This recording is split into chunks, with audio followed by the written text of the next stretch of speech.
Yep. Betsy, if you could please stop recording. Thank you. Okay, and I got it. It's recording on my computer. Okay. And Wendy, do you want anybody else in your team to? Yep, we're all set up as co-hosts.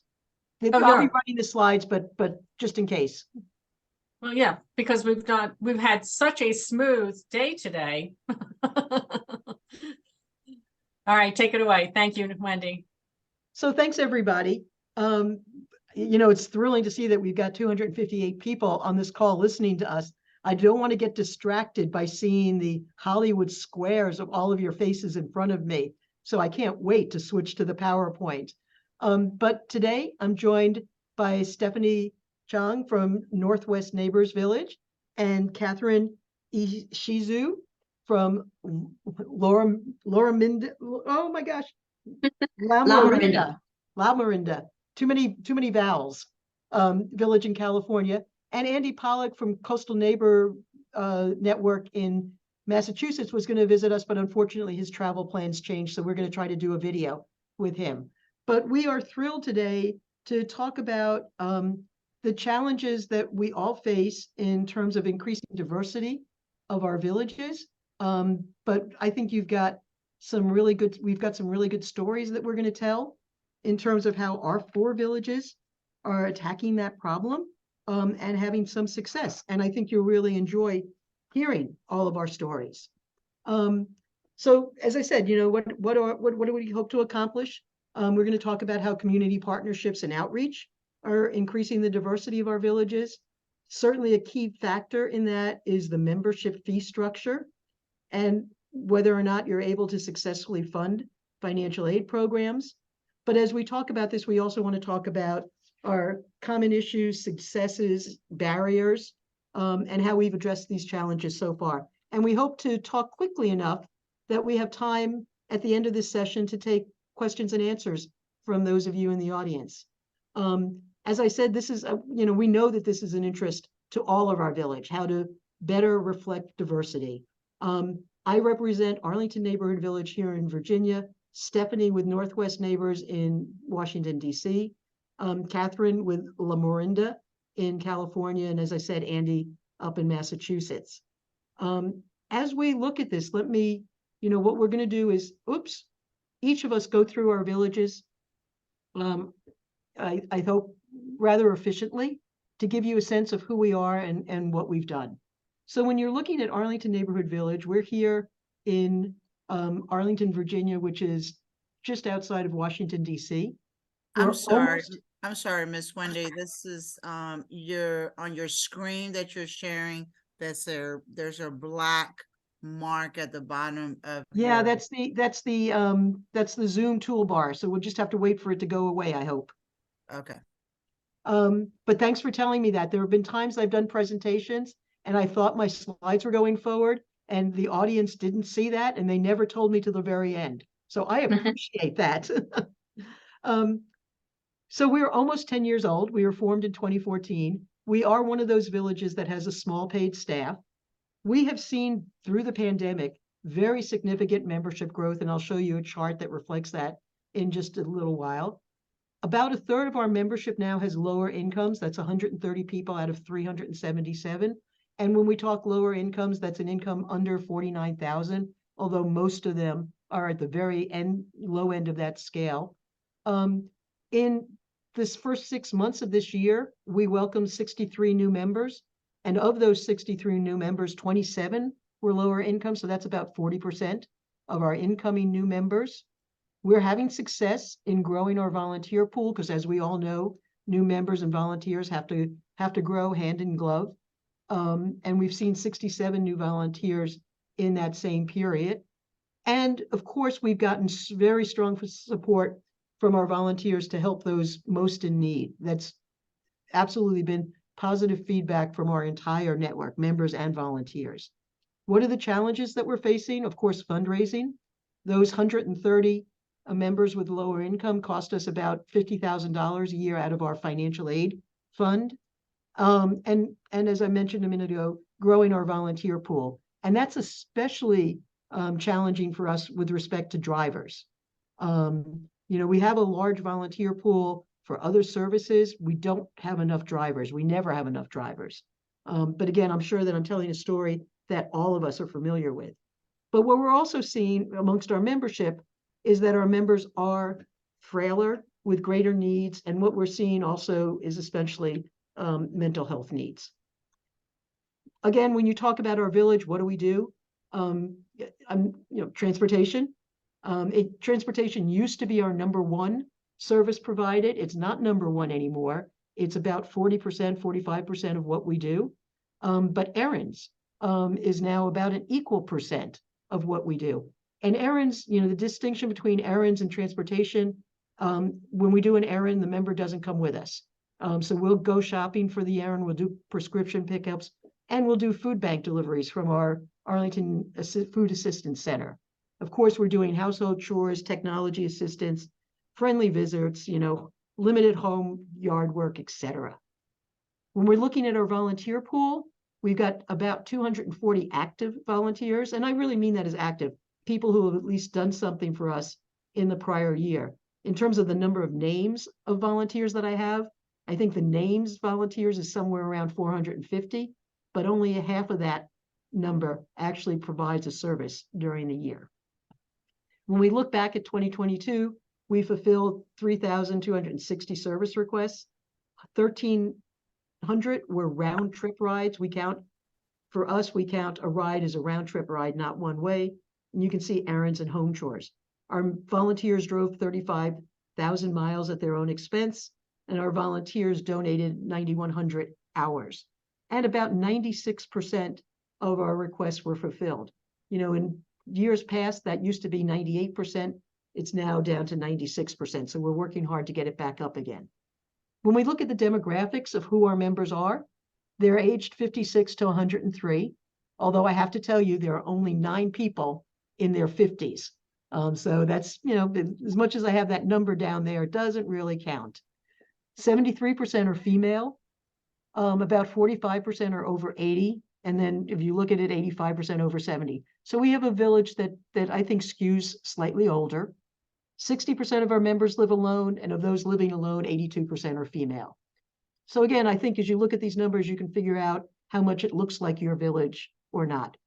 34%, we've talked about this already, 130 people participate in our discounted membership program. 31% have some type of mobility, eyesight, or hearing challenge. They're using a cane, a walker, or a wheelchair. And 15% represent diverse races and ethnicities. So I mentioned this a minute ago. I wish I could get rid of this black bar. Maybe I can move it up to the top and you can see my chart there. Actually, it's not there anymore. It's It's not there anymore? Okay, good. I see it. Thanks.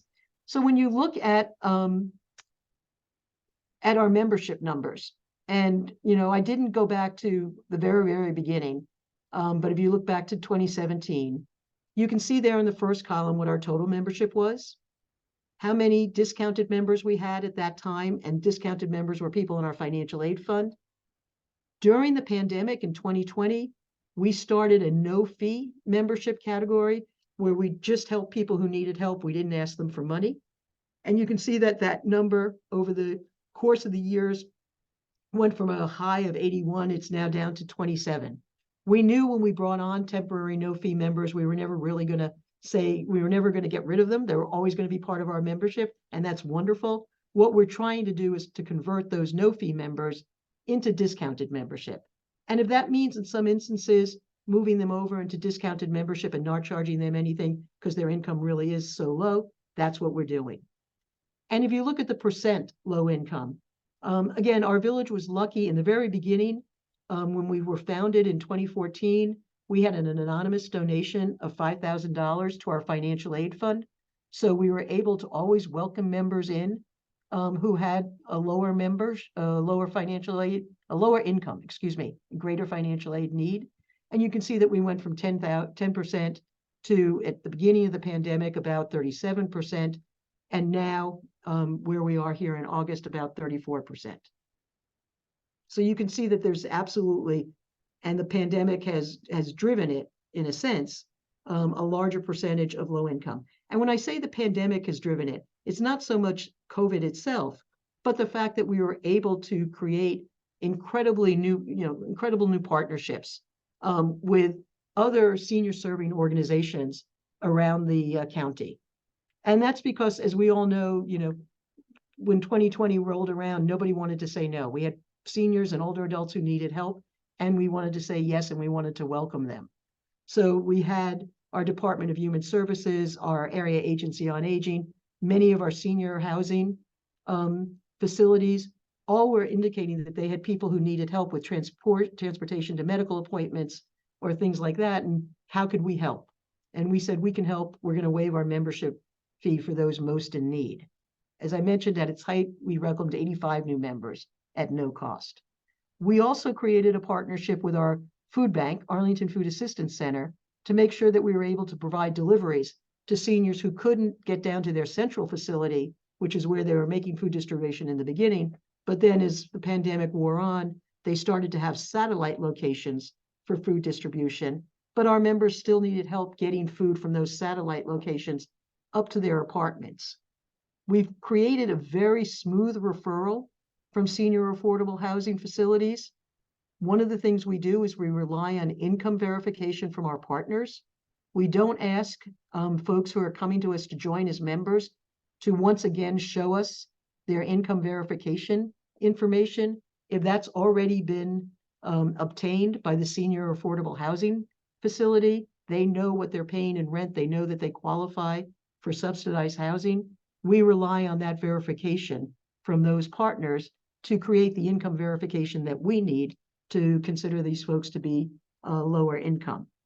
And I think that for the most part, we are generally thought of as a vital part of the senior safety net for seniors in our county. When I talk about our discounted membership program, what I want to say is that, the policies, we always had a program. It used to be one number, $100 for everyone under $49,000 in income. But we decided in December of 2020, a year into the pandemic, that we wanted to have a sliding scale for membership dues for lower income. So we created that sliding scale. Under $49,000, it's $100. Under $39,000, it's $50. And under $29,000, it's $25. And again, we still have those no fee members that are paying nothing. So we've effectively reduced our financial aid program to where they're getting an 80 to 100% discount. We have had good success fundraising for the financial aid program.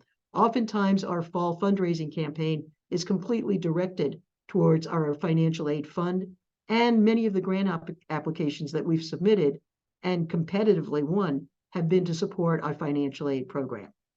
I know that when we sit here and talk about what these discounts are, we should step back and just remind folks that our overall membership fee for our village is $500 for individuals and $750 for households. Finally, another program going forward that we think is going to make a difference in creating a more diverse village here in Arlington is something called the Senior Ambassador Program. And this is a program that already exists in Fairfax and Loudoun County, down in Alexandria, but it doesn't exist yet here in Arlington. And the Senior Ambassador Program is going to be a program where we create a resource handbook of the programs and services that are available for older adults in our county. And then we recruit volunteer ambassadors from all across the county to be that first line of defense, answering questions from friends and neighbors within their communities, that locally trusted information source. So we think between the handbook and these ambassadors, and the ambassadors, can they be in a building, they can be in a faith institution, they could come from one of our many communities here in the county, that those ambassadors, 50 to 75 ambassadors, will carry the word in terms of services that are available for older adults, and especially carry the word about Arlington Neighborhood Village. So we're very hopeful that the ambassador program, which is already started, creates more of a pipeline of new members for A&V. We were able to raise money from 4 different sources for the ambassador program. It is part of Arlington's Age Friendly Plan. And those sources were the Arlington Community Foundation, a private family foundation here in Arlington. We received an AARP challenge grant from a national competition, and our Arlington County Housing Grant, which has an aging in place goal, also supports this Senior Ambassador Program. Long-term, we hope the Ambassador Program will have a website, obviously continued updating, and volunteer engagement. With that, I'm going to turn it over to Stephanie, who's going to talk about Northwest Neighbors Village. Thank you, Wendy. I'm going to quickly go through who we are as a village so we can really get into the heart of the efforts that we have been making to be much more equity focused in our village. But just to give you a quick background, we are almost 15 years old. We serve the upper part of DC, if you're not familiar, sort of near the Maryland line. And as of right now, we hover around 40% of our membership have their membership fees fully waived. We do a lot of volunteer services, but much like Wendy's experience, and I imagine most villages' experience on this call, our services really did change to also incorporate much more social programming. Next slide. Just a basic demographic information on our village, and something that I just as a caveat want to let you know that we had a very difficult time pulling this information together based on our the areas that we serve. We had to use lots of different records to try to figure out the census of our demography, really because we cross different area neighborhood commissions and so on and so forth. But we are predominantly a white community, although our community, as far as we can understand, is 20 to 30% Black, Asian, Latinx, and mixed race. We also have a lot of foreign-born residents living in our catchment area. And we felt, even though our demographic isn't as diverse as perhaps we would like it to be, we still felt that it was, and believe that it is critical to serving our mission to address diversity and equity in our village. Our area is largely affluent, and I'm sure folks on the outside would look at our community and say, you know, why would you have to waive fees for members?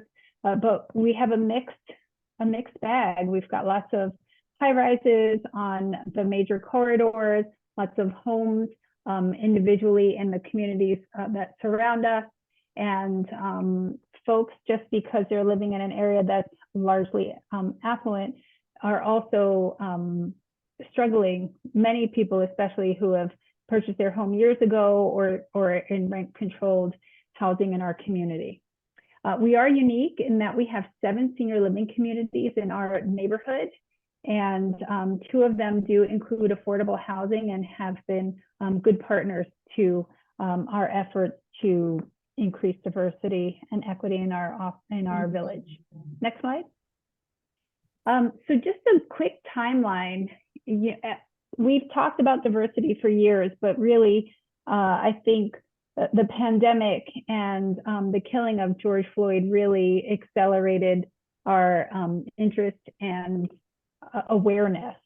So back, much like Wendy shared, the pandemic challenged us to do things very differently. We opened our village to the community in ways that we hadn't before, and we've maintained that post-2020. We also realized during that time that there was our annual fees for our membership really were a challenge for some older adults to access village services. And that was something that we really wanted to address. So we'll talk about the board waiving the membership fee completely for anyone with individuals with an income of $45,000 or less, and couples and households of $55,000 or less. I saw someone had a question in the chat about how you check that. Much like Wendy, if a member comes to us from a senior living community that is affordable, we don't have them go through the process. They're already accepted into that subsidy program. If someone lives in the community, we ask them for the first page of their 1040 and then go from there. The reaction to George Floyd's killing was a big part of our village. And at the time, we were still quite virtual, 100% actually in all of our programming. But it was a real opportunity for our village to come together and have programming related to a 1619 project discussion group, which then organically led to a racial equity book club, and doing some other social programming. That's really where we all got started with really taking a look at our privilege and our history in our country. From there, we created a DEI working group, mainly comprised of members, volunteers, and staff who are all looking to increase diversity within our organization. And it's been quite an experience, and it's a very personal experience, not just a cultural change at our organization. And we've learned a lot. We've come a long way. And one of our biggest learning things is that this is work that takes a lot of time and a lot of willingness to listen and to challenge notions that we've had in the past. Next slide. In 2022, we expanded on the programming that I mentioned earlier and really started to seek programs that were either addressing race and racism in our country, as well as finding speakers from diverse backgrounds. And what we have experienced from that is that those are our programs that are most widely attended. They are open to the community, and they have been very successful. We've also have a small group of volunteers who coordinate watch parties around some topics that are very specific to race and racism. And this group comes together. It is a group of diverse backgrounds sitting together, talking about what was brought up at the program and really addressing race and racism in a smaller group. Another thing that we've been doing, and this was an offshoot of our working group, was to really be purposeful about developing relationships with Black neighbors and Black leaders in our community. And that's something that we never did before. We'd always say, yes, of course, we're inclusive. Yes, we love diversity, but we hadn't made strides. And it's kind of one of those, the benefit, it's like sort of like the blessing and the curse of a grassroots movement. You know, it grows because you speak to your friends and then your friends speak to their friends, and the village grows. But it's also really kept us quite white as an organization because of that very nature. So we're really expanding to reach out, not to do anything more than develop relationships at this point. We're not going into to communities where most of our neighbors are Black or of mixed race and suggesting that we have something that they should want. It's really an opportunity for relationship building at this point. We also, our board approved working with a consultant, and we are grateful to be, I guess, around 3/4 of the way working with them through doing and it started with an initial assessment from within the board, staff, and all of our working group members that are comprised of volunteers and members who do things, anything from outreach to the community to sending birthday cards to our members and fundraising and everything else. And so that gave us a real opportunity to see where we were and sort of where we can build from there. At this point, we are working on our strategic plan for 2024 through 2027. And I am just delighted to see the very natural evolution of equity and inclusion work being put throughout our strategic plan without, sometimes without even having to think about it. Sometimes we're like, oh yeah, of course that fits in perfectly with our outreach efforts, or this fits in with our programming and so forth. So for the first time, really, our strategic plan is very much focused on equity work without just creating a section that says we're going to focus on diversity, which is very exciting. Next slide. So what we discovered so far, I think I answered some of this through our conversation, but it is critical to fulfilling our mission. And I think that's arguably the case in any work that you're working with people. We really have an obligation to focus on becoming more inclusive and more equitable. Takes a long time to do this work, and it should. I'd actually be worried if we rushed through and we're all of a sudden had met goals that we have for ourselves. I think out of every initiative our village has ever taken, or personally in all of my professional work, this is the most personal journey, and it's a personal journey for every single individual participating in this work, and it is a cultural shift that is necessary for all of us to go through that personal journey as well. And we're all coming to this at different places. Subsidized members, we talked about them a little bit earlier, but they tend to be more vulnerable. Wendy kind of alluded to that as well, in terms of the needs seem to be greater, but they also tend to be the most grateful members we have. And I will admit that we were a little uncertain how it would work if we were to remove the fee for members who we considered low income, and thought perhaps we wouldn't have capacity for it.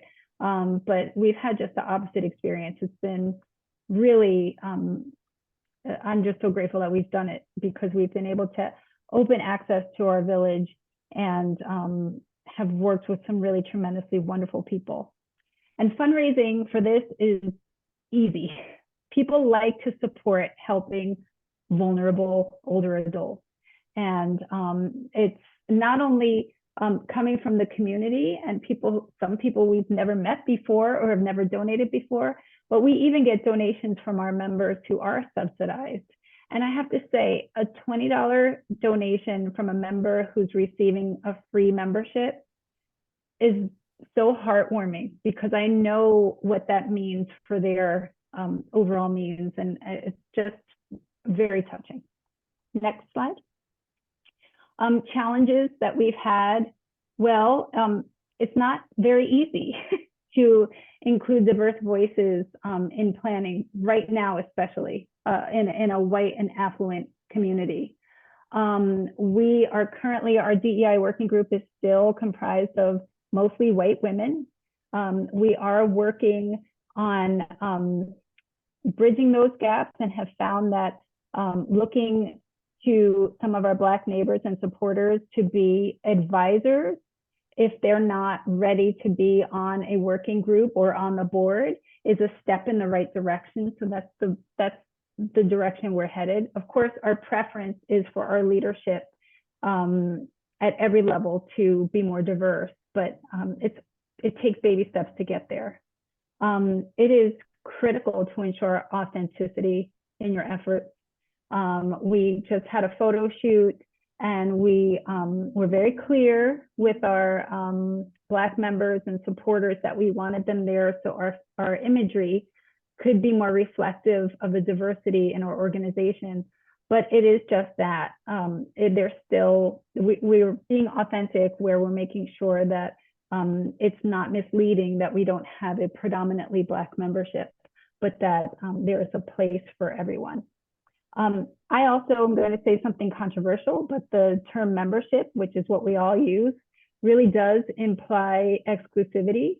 And that's something that we may be considering and looking at as we work toward our strategic plan, and looking at new models to ensure that we're able to reach more older adults who need our help or who could benefit from our help. But the word membership is certainly something that is under consideration, where we will be looking at. And that our current membership model, on that note, is not scalable for growth. We just can't keep bringing on more members and providing the same level of service. And so we really are looking at ways to adjust our model to ensure that we can serve more older adults within the capacity that we have. Next slide. I think this That's point we it. get to switch to Kathryn. Thank you, Stephanie. And I know there are lots of questions in the chat, so we will get to them. Thank you. Go for it, Kathryn. Thank you, Wendy. I'm going to say I'm going to be reaching out to Stephanie to follow in her footsteps. That was really nice. My name is Kathryn Ishizu. I am the Executive Director for Lamorinda Village. We serve the towns of Lafayette, Orinda, Moraga, and an area called Rossmore in Northern California. This area represents about a population of about 70,000 people.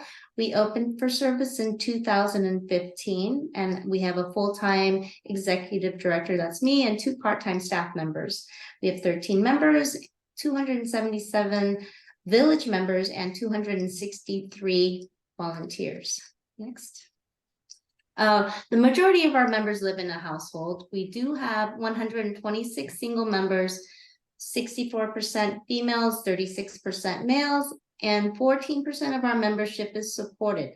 And I'd like to come back to this number later. Our age ranges go from 63 to 101, and our average age is 82. We live in a middle-class, affluent white community, which I'm sure, as you all know, is pretty common for villages. Next. So the major change that made a difference for us at the very beginning of the pandemic, this would be March 2020, when everything was shut down, all of the senior service organizations closed their doors.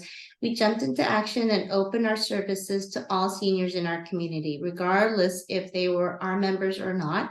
And we shopped and delivered groceries for them. This was back when the lines in the grocery stores were long and the shelves were empty, and everyone was hoarding toilet paper and wine. Though it was impossible to find toilet paper, what we found were a lot of willing volunteers at that time. People were not working, and this was a meaningful service that they could provide for the most vulnerable population, which are the older adults in our community. We onboarded over 200 volunteers at that time, and we made over 1,800 grocery and pharmacy deliveries. We often had volunteers go out of their way to purchase flowers that they tucked into the groceries or wrote kind notes of support.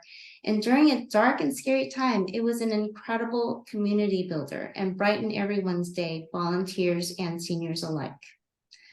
Another major event that happened at the peak of the pandemic, January 2021, when it was nearly impossible to make an appointment for the vaccine, we put together a COVID drive-through vaccine clinic and vaccinated 600 seniors over a weekend. Again, this was open to all seniors, and it was the first of its kind in California and possibly one of the first in the US. Next. So the result of these 2 major events, we increased our membership, and which led to a drastic reduction of our membership fees.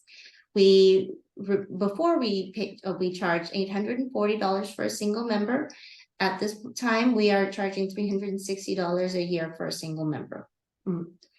We were awarded a grant of $20,000 from ARPA, which is the American Rescue Protection Act, Plan Act, sorry, which funds and supports lower income seniors. We also received numerous community foundations in recognition of our work. We received funds from local churches to support lower income seniors. And currently we're working with the city of Lafayette to support low income seniors with an allocation of about $60,000 a year. Finally, we've received a large donation from a private citizen to help us expand villages to our less affluent neighboring cities. Next. So our continued efforts to increase programming. With some of the funds we received, we were able to hire a part-time community outreach coordinator, who is also a person of color, to increase our programming for seniors in the community. We have monthly golden happy hours, sing-alongs, movie matinees, games and coffee and games at the library, a fall prevention course, and also 2 booster clinics coming up this month. Thank you, Village Network, and Thanksgiving luncheon.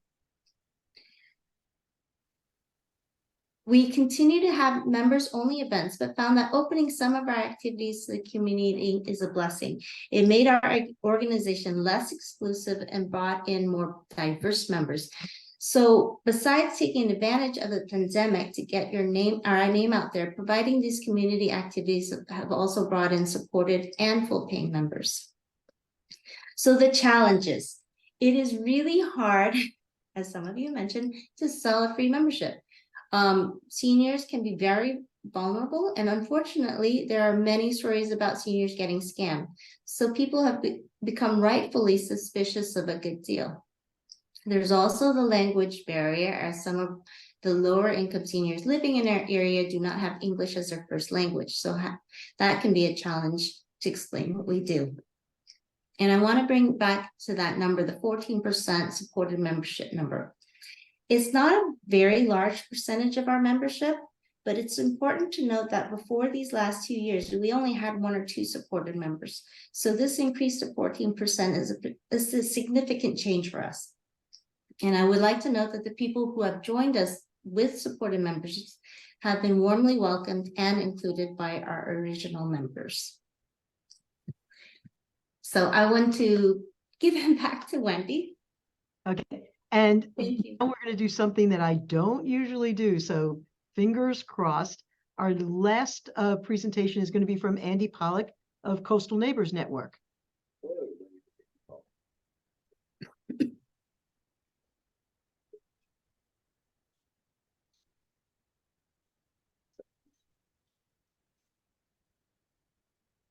All right. You got it, Wendy? Yeah, are people seeing it? Oh, no, you need to share your screen. I was. Okay, sorry. That's why Yeah. we were hopeful that this was going to work. Oh, no, you got it. Just click that share screen button. Yeah, no, I mean, to me, it was working. It was There we playing. go. Now it is. We have a lot of summer residents that come down. We Okay, provide. now I would pause and go backwards. Okay, sorry, everybody. It's okay. Coastal neighbors. We serve This is Dartmouth good and enough. Westport, 2 communities adjacent to each other. We have a lot of summer residents that come down. We provide temporary membership for folks who are in that situation. There isn't much ethnicity in the area, but there is of economics. There are 2 small cities adjacent to us. They are much more diverse in every way.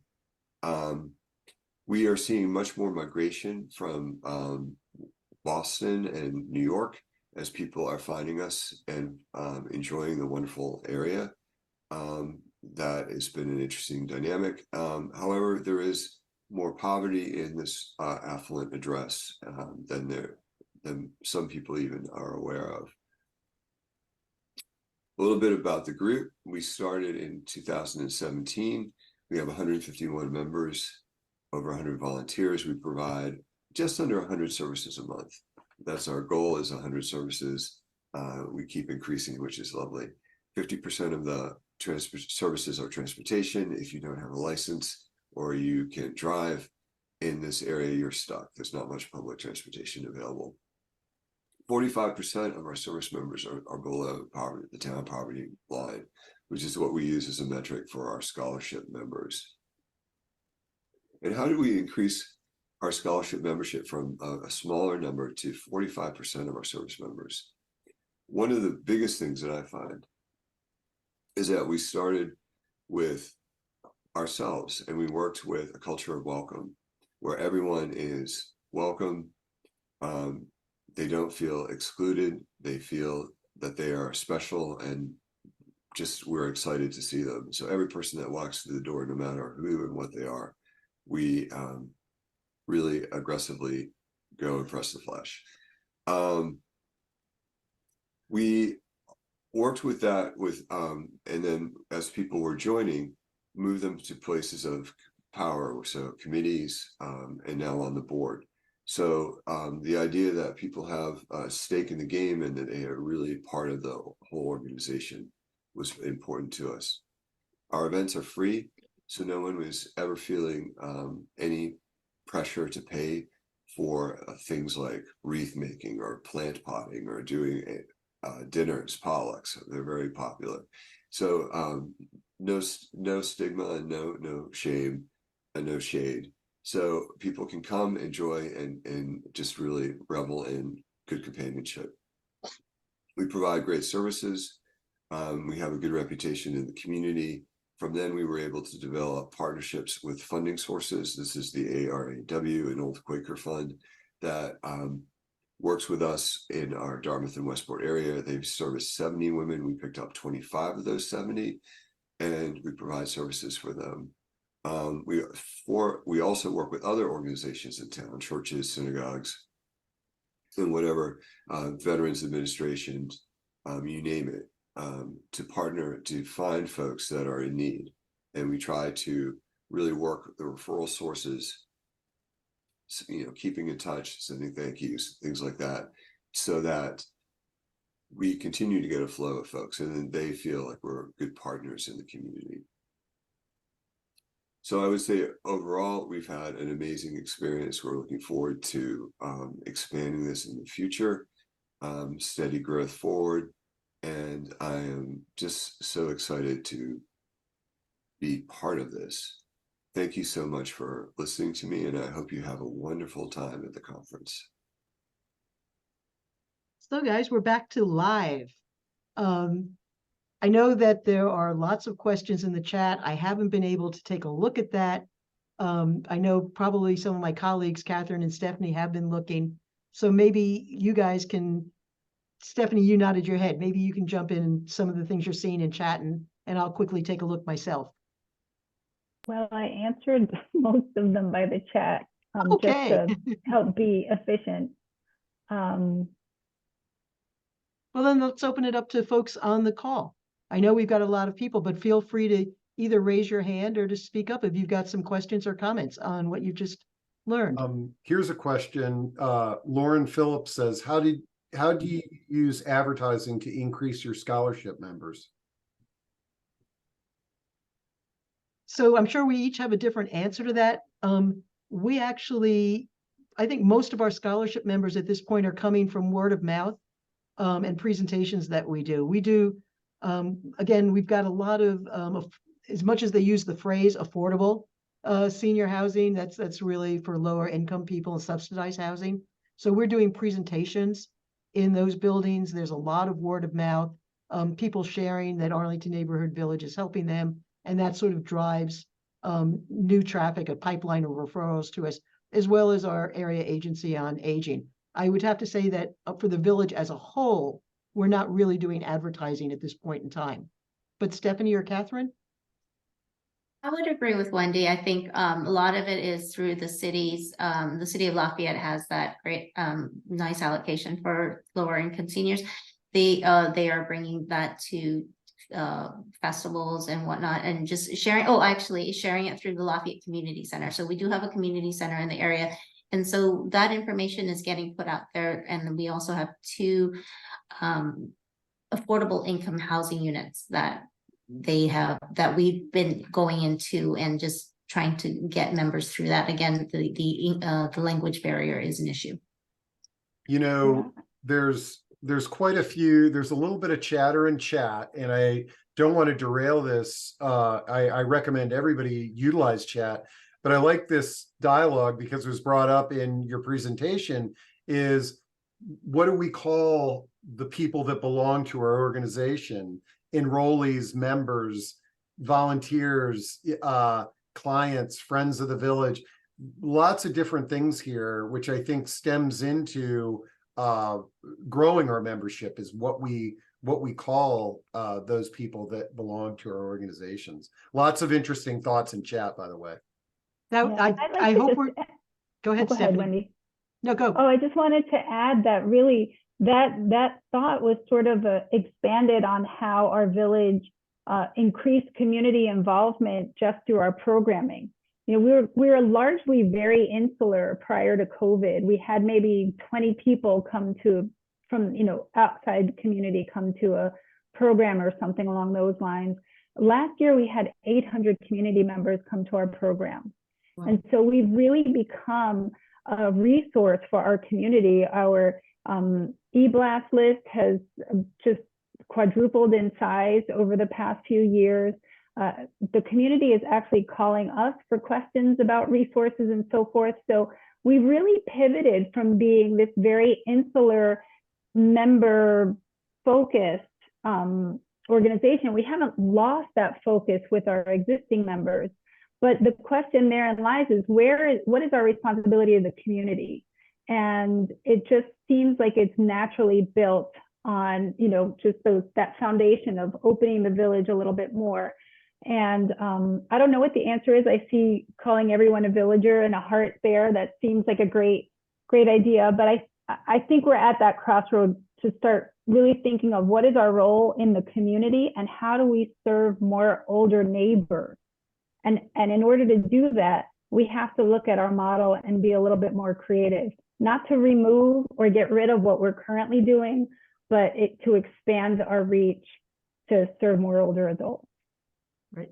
I want to come back to I love this question of membership and I want to come back to it, but I'm also going to go to Iris, who's got her hand up, and then I see David is after her. Iris? Okay. So we're a very small village in the Bay Area, 45 members, all volunteer, no office.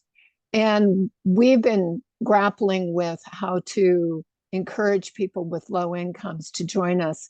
We've actually decided to drop any requirement that people apply for a scholarship because we found just applying tended to be a barrier. So we have a little informal process that we can do because we're small and we tend to know a bit about one another. We just nominate somebody for a scholarship, and if two people say yes, we go for it, and then that membership is offered to somebody. The second thing we're thinking about doing, part of the reason we like being an all-volunteer small, so we don't have to do so much hard work fundraising. And we are in a community with enormous amounts of resources, especially for our low-income seniors. So we're thinking about actually setting aside a percentage of our dues that people pay to move to our scholarship fund. And I wondered what you all think about that idea. Well, Iris, that's an interesting comment. You know, what I would say at one level is when we brought in all of our no-cost membership folks during the pandemic, we were essentially using our own resources, our general membership fees to cover their costs. But, you know, as we all know, we're covering our administrative and operating costs. But I think that that's, in my mind, very doable. And I know that there are questions in here about how do we verify income. For us, as I said, for folks that are being referred to us where someone's already made that income verification, we just take their word for it. We don't ask to see anything. For others that are approaching us directly, we simply do want to, we have an intake volunteer who will look at their, you know, whatever proof they have to offer of income, and we take that. We don't make a copy of it. We don't keep it. Nobody really knows who low-income members are. We used to, in the very beginning, go out and did an annual recertification. We stopped that back in 2018. There was no reason to impose on somebody to prove once again that they were low income. It just seemed ridiculous. So we do what we can to make it easy. Even when we talk to our county business partners, they do talk about just taking a self-certification of income and not even requiring something. So I think that those are, you know, ideas for where we might go in the future. Nice. David? Yeah, one of the things we're thinking about in terms of, you know, increasing diversity is the whole issue of trust. You know, people were using the term authenticity and things of that nature, but, you know, trust is key, you know, to being able to, you know, expand, you know, a diverse, you know, participation. How are you all, you know, addressing that issue of creating trust? That's a great question. And that's what I was trying to allude to with our efforts to work with our current members and volunteers, mostly of whom are Black, and work with city leaders to connect with residents and neighbors in our community. So they are actually our connection. We have a few local leaders who are very involved in the community, who have introduced us to other Black neighbors who we would have never otherwise had an opportunity. And when I talk about meeting, we're having lunches or we're inviting them to programs for opportunities for discussion. And it's just that, it's not to push the village. It's not to become members. It's really just to develop relationships in the hopes that these small little seeds will sprout into something much bigger. Yeah. Question, has there been any effort to work with organizations, not just individuals, but organizations that have established trust? Yes, absolutely. We haven't gotten that far yet, but that's in the strategic plan. We're also looking very closely to the faith-based organizations in our community as well. So we're still so early in our work, but that's certainly part of our next step. Yeah, that seems important. Yeah, good question. Eddie? Thanks for asking. Mhm. Eddie, you want to go? Sure. Just very briefly, I had the opportunity some years ago to start a village with AAA support. And it took over 6 months for me to walk into a apartment building, mixed income level apartment building, and develop that trust with all the people who lived there, for them to understand that I was there to be of assistance and not be the great white savior, actually the brown savior, but that's beside the point. You know, I was hired because I'm bilingual, but in reality, there were 16 languages in that building. And so the Spanish was only, you know, by luck and by whatever. But the point is, it takes time to really build that trust, for people to see that you're there to really work with them. And it's been said repeatedly in a lot of these workshops. It just takes time, and you have to be consistent, and you have to be willing to put in the hours for that to happen. That's it. Yep. Jennifer? Hi. Has anyone had any luck with bringing in either a presenter or consultant with an organization? I'm relatively new to this this village space. I've only been with the village for 3 months. That can maybe even just, whether they're for hire, speak to the board, speak to me about some training, or how do we develop those? How can we best sort of craft those messages? We're about to branch into Vallejo, which is much more diverse than the town that we're currently in. You know, provide training. Has anyone had any luck with that? That maybe that's specific to villages, I think. Go ahead, Steph. Yeah, Northwest Neighbors Village is working with a consultant currently. I think we're the first village that they've worked with, but one of the consultants lives in Washington State and the other one lives in Arlington, Virginia. So most of our work has been virtual and over the phone, although we did coordinate for a 1 full day in-person program for the entire board and staff to get together, which was really phenomenal. But I'll gladly share their contact information in the chat for you if you're interested. And Jennifer, I'd also say, I know you're on this call right now as V2V, and Barbara would probably jump in and say this as well, that V2V also has resources that I think you can tap into globally in terms of mentoring and other kinds of things, and then drill down into the issue of, as we're talking about now, diversity and how to reach into different communities. Sue? Great, thank you. I know you're looking for that mute. Find the unmute, find the Thank There you. you go. I think Arlington mentioned the issue with rides, and I know that for our board, we're trying to stay, you know, in the high 90s with fulfillment rates on rides. But as we take on more and more lower income folks, villagers, members, whatever you want to call them, you know, we've been wondering whether we should start thinking about hiring a driver or limiting. I know some villages limit the number of rides per month, which I'm a little hesitant on. Kind of curious as to how people are dealing with that issue if you can't get enough of the active members. Right. So my quick comment is, I wouldn't suggest that our low-income members are the ones who are driving the driving problem. It's all of our membership. You know, we have absolutely no way of taking a look and saying, oh, we're getting more of these kinds of requests from this group of people. So it's just simply growing our village. you know, as I said, we used to have 98%, now we're down to 96%. It'll go back up to 98. We're very aggressive on it, but we do think about a paid driver. We always tell our members to have a plan B if we can't find a volunteer for them, some kind of backup. We have paid for taxis for members. That's not the best solution because we really like it being a volunteer taking them somewhere and the same person taking them home again. But the idea of a paid driver is definitely in our budget. You know, we put $2,000 in there for something like that.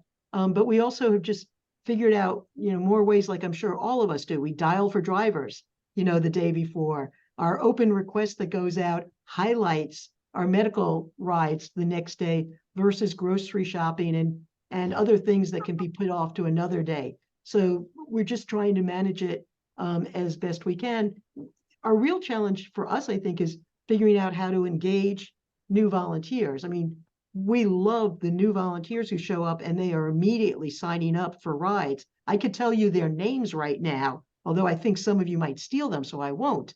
But then we have other volunteers who go through the process. They actually pay for their clearance, and we still can't get them to take that first step.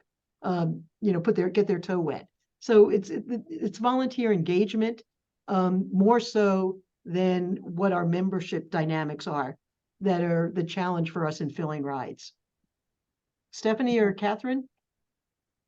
Yeah, we also, ride transportation is our largest request. We did have to limit our rides to 5 per month, but we also have a way, like we'll waive that if somebody has physical therapy or chemo or something that's really necessary, visit a spouse or partner in the hospital, for example. But we also do a fair amount of educating about transportation resources. We have a whole web page dedicated to that. We have volunteers who can go on a ride with a member using rideshare, for example, who aren't drivers but willing to do that. So we try to be really creative. And we also ask that the rides come to us no later than 72 hours prior to the need, so we have time to fulfill them. But our fulfillment rate is 98%, even with all the rides that we do. Lamorinda Village works with partners in our community. We have Mobility Matters and Lamorinda Spirit Van. What we do is when we have volunteers who ask to drive, we send them to those organizations, depending on which one they would prefer, and have them trained with them, and they become volunteers for those driving organizations. And so that way for us, we have not only our volunteers, drivers, but we also get to access these 2 organizations. And actually there's also Seniors Around Town, which operates in Orinda. So that's how we are able to expand our ability to drive beyond our own volunteers. Right.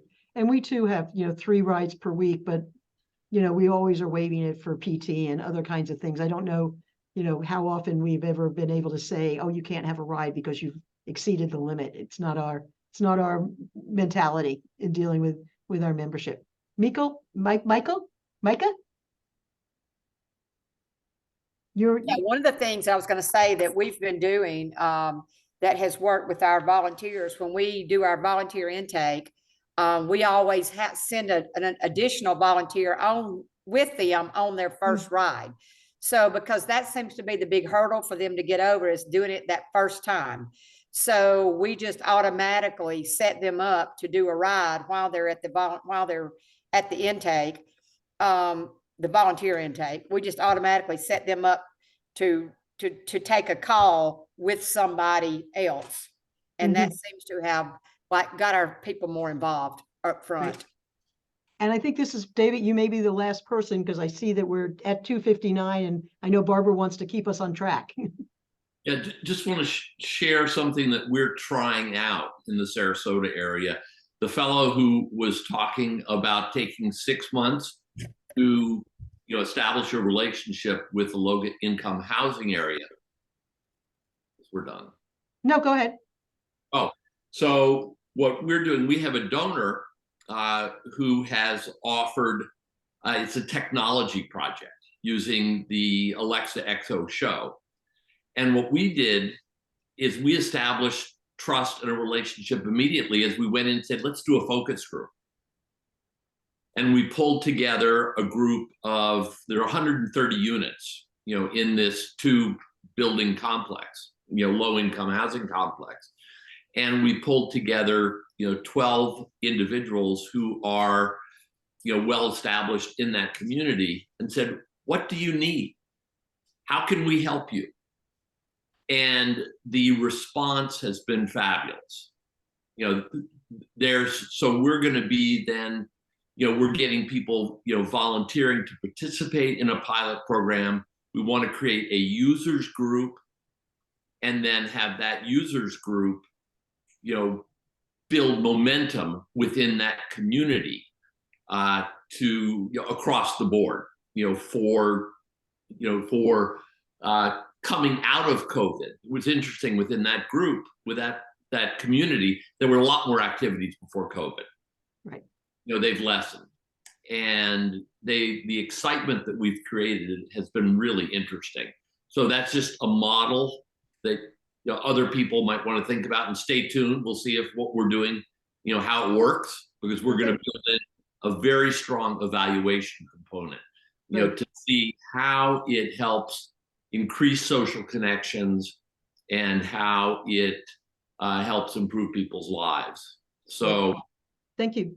Thanks, David. So guys, I put the last slide up on the screen in case anybody wanted to quickly grab any of our email addresses for follow-up conversation. I think I just need to really thank my co-presenters, Andy, Stephanie, and Kathryn. Pulling this presentation together was a real pleasure because I was learning from each of them the things that they were doing and what I can bring into my village. So I hope everybody else on this call got the same kind of opportunity to learn from us. And we look forward to more that's going on in the conference later this afternoon and tomorrow. Well, Thank you, Wendy. all. Thank Oh my you. goodness, lots and lots of great information. And please, we will share that presentation because I think we're going to have a lot of feedback on it, really and truly. Wonderful, all three of you, and Andy. Thank Andy. We know he couldn't make it. We are rolling into a 15-minute break.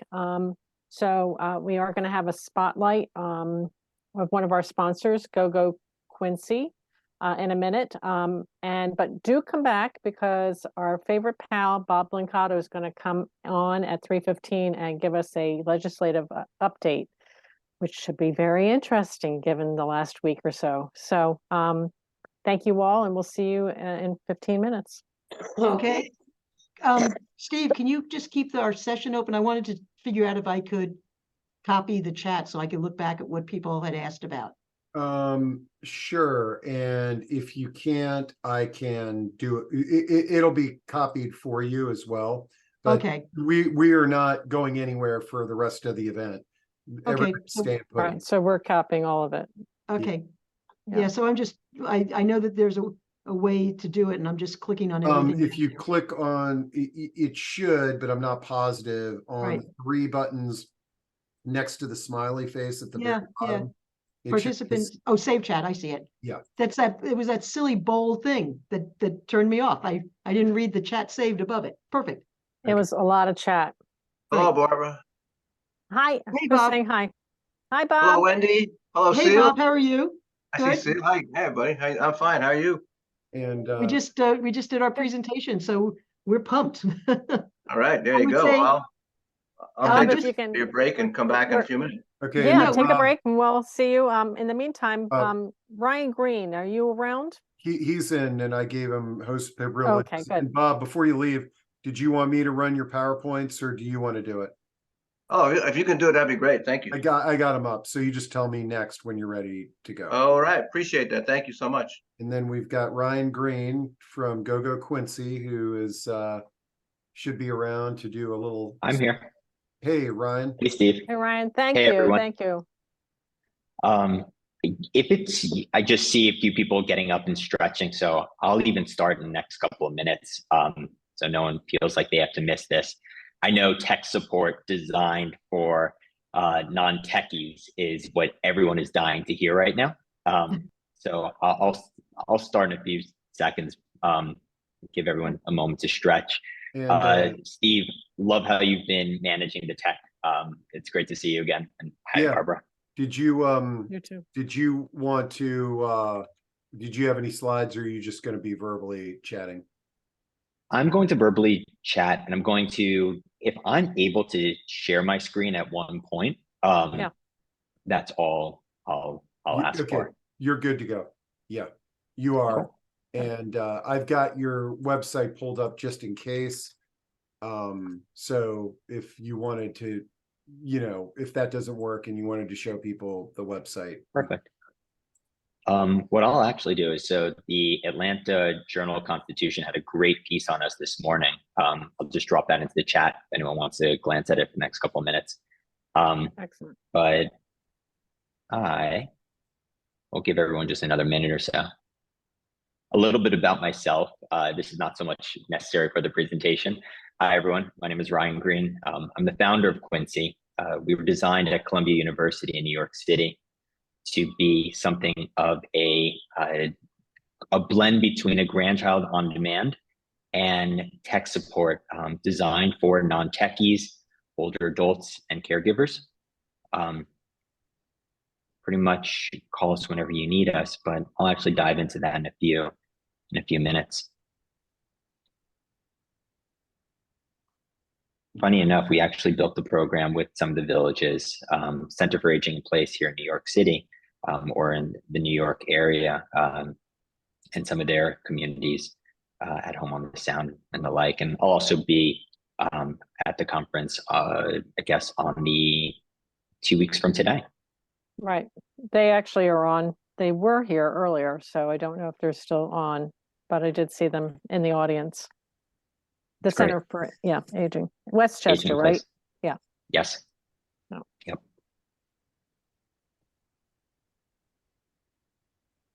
Cool. I'll get started. Well, I still see a bunch of empty seats, and I'm really only going to need 2 or 3. You want me to get started? Yeah. Okay. Great. So, hello, everyone.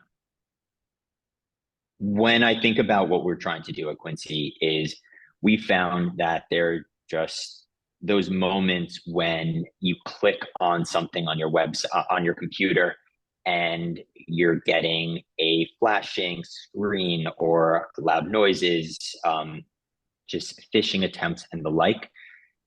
We found that by being available to older adults, older adults, caregivers, just people who don't love technology, it also unlocked the best of technology, unlocked the best of the internet.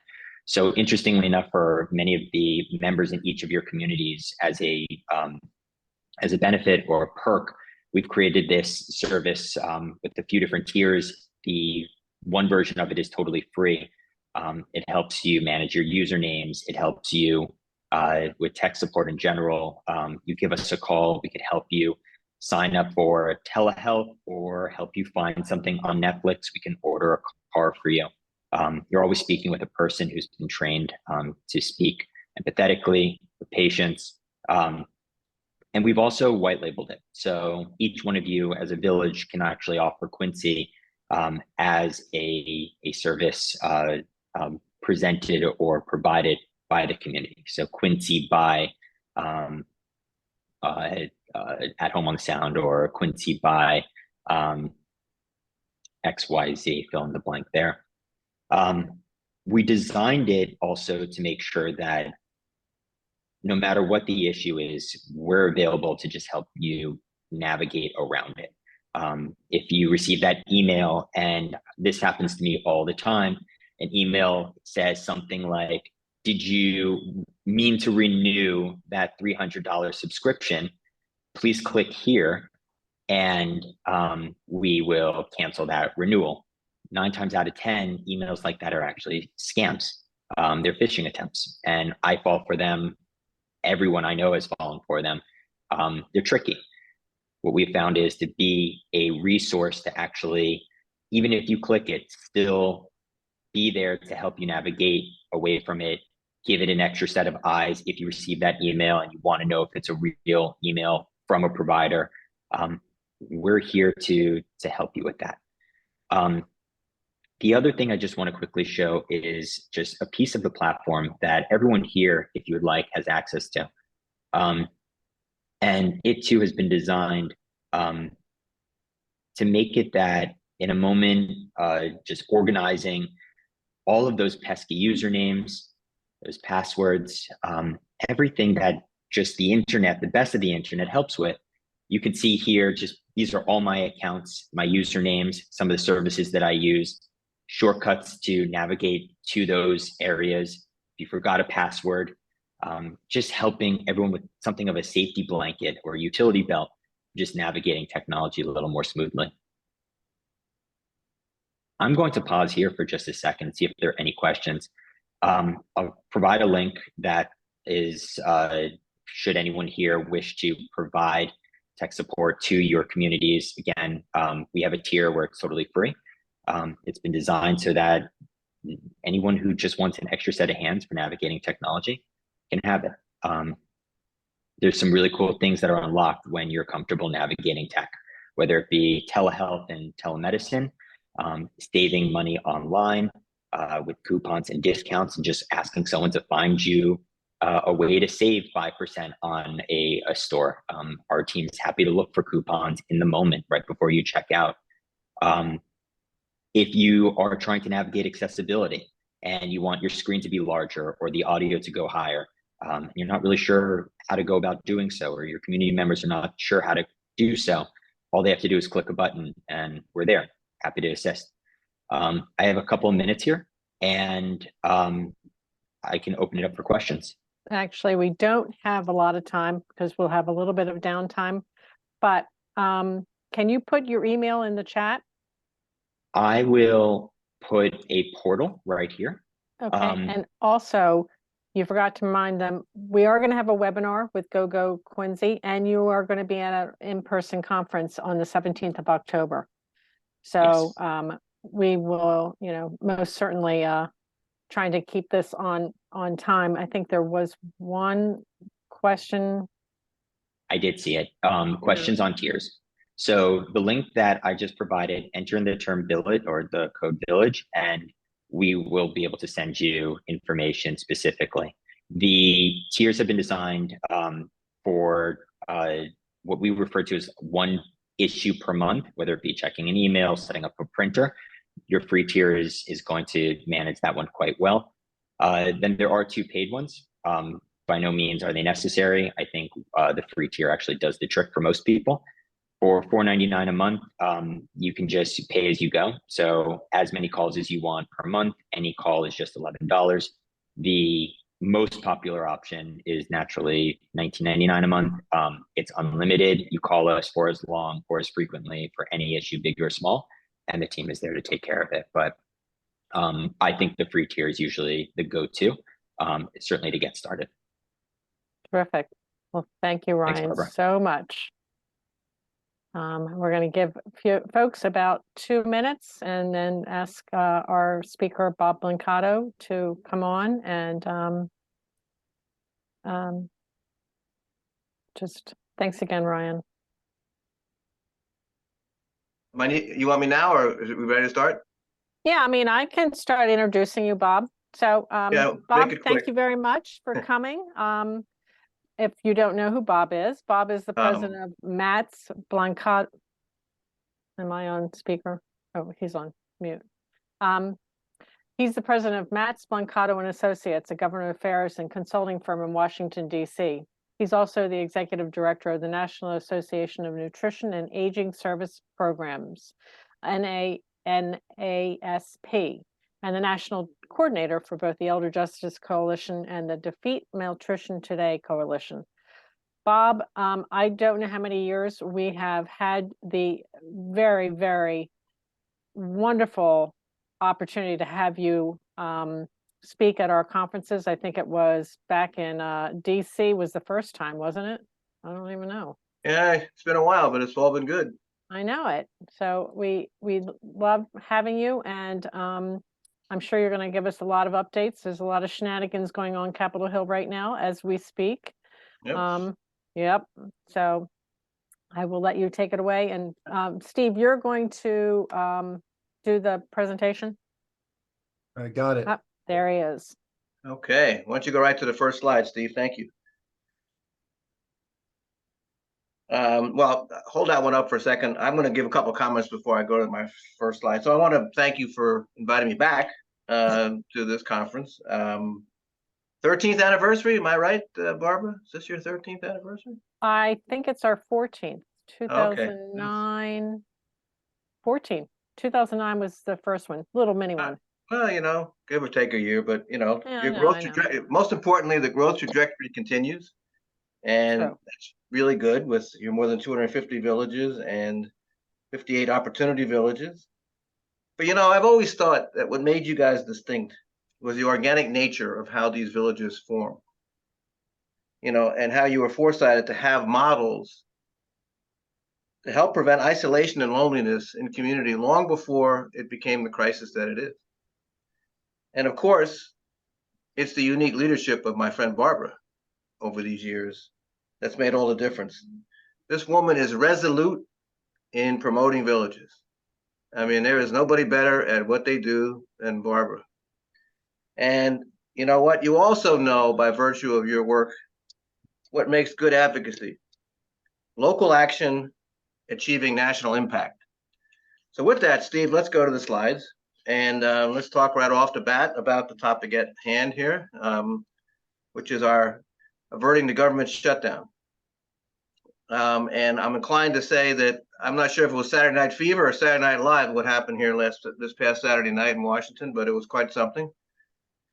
Took it right to the brink. A couple hours before midnight, we ended up having a continuing resolution passed to keep the government open at least until November 17th. It's important to note in this continuing resolution that it keeps the funding levels for programs at fiscal year 23.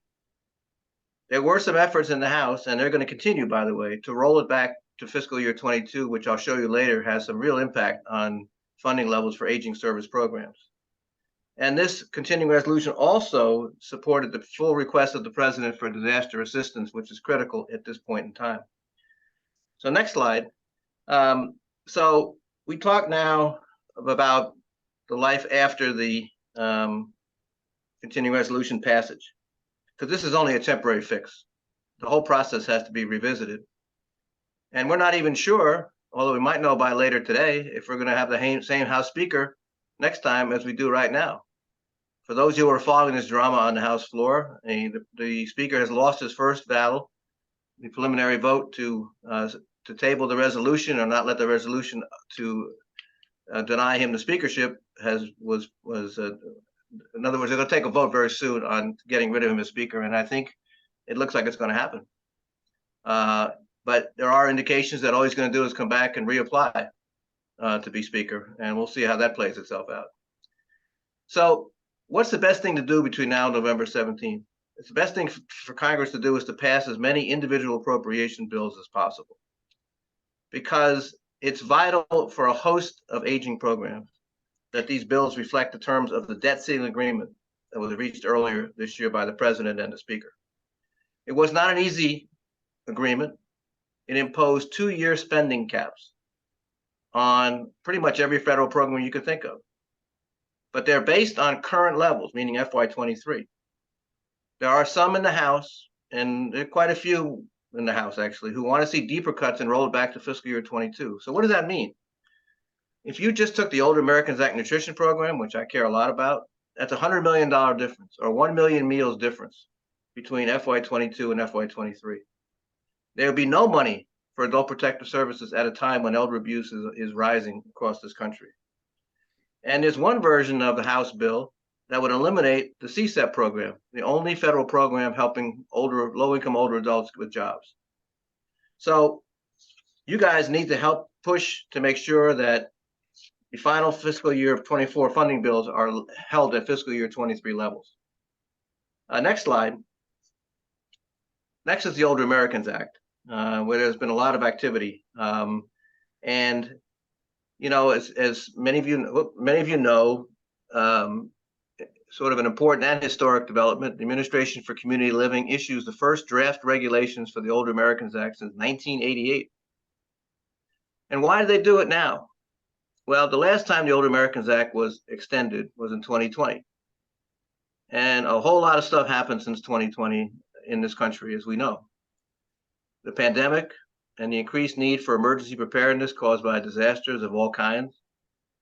And so it was felt that we needed to do a relook at the way the Older Americans Act was operating. Because as you know, laws are passed, but regulations are what you have to live with if you are running a program with federal funds. These proposed regulations were very comprehensive. And some of the key elements that we noticed were maintaining nutrition flexibilities. What does that mean? Many of you know the Older Americans Act Nutrition Program, which is the largest program in the Older Americans Act, was turned on its head in the pandemic. Before the pandemic, 2/3 of older adults in the Older Americans Act Nutrition Program were served in congregate settings. Within a week after the pandemic started, 95% or more of them were being served at home. There were no congregate sites. So what creative aging network people were doing was coming up with ways to look for ways to get meals to people in their homes, or introduce things like grab and go or delivery kind of meals where you can come by, pick up a meal and go. And the fact of it is, these flexibilities led to increased participation on the part of people in the Older Americans Act Nutrition Program. So the administration is saying we should keep some of these nutrition flexibilities since they seem to be working at the local level. They also decided to make a broader definition of who a homebound individual is. And that included people who were sheltering in place during the pandemic because they had to. They could qualify for a home delivered meal. So they're going to keep that broader definition going forward. And then finally, for those of you who follow the Older Americans Act, the Act targets its services to the elderly in the greatest economic or social need.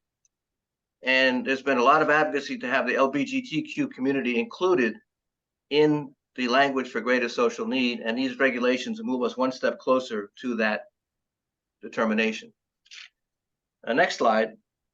And anytime you put out draft regulations, public comments are very important. And your comments were very important. And I looked them over, and I think I agree with a lot of what you were talking about, including your support for a broader definition of a family caregiver. You know, we've got to realize that the world is different than it was in 2000 when this program was first passed. You support the revision in language on direct service provision, which would allow the participation of villages in providing direct services in their communities to the capacity of their volunteers and staff. But I also agree with your concern about the definition of a service provider, which is somewhat limiting, and which would exclude many villages. So now all the comments are in. They were due on August 15th, or I forget what day it was. It was reasonably recent. Over 800 comments have been filed. So now some poor soul at ACL has got to sit there and go through all those comments. And then from that process, we produce the final regulations. Unless they do the interim thing, you can also put out what are called interim final regs, which still another comment period could be offered. But if they follow the normal rule, there'll be final regulations, we hope, by the end of the year. But then, next slide tells you, right after we get this process done, what are we looking at? The next Older Americans Act reauthorization, which is scheduled for 2024. And from my history with dealing with the Older Americans Act, which is quite a while, they can go one of three ways. They can be very simple, where you just sort of change the date of expiration. You can tweak some things here and there, make a few minor changes in some of the language, or you can make a transformational reauthorization. What would that mean? Like, the Older Americans Act has 7 titles now. If you added an 8th title, that'd be transformational. If you raise the eligibility age from the current 60 to something higher, that would be transformational. I wouldn't be surprised to see both those things occur in the next reauthorization.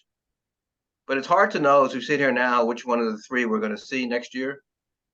But I think we need to assess the changed world for the Older Americans Act in recent years.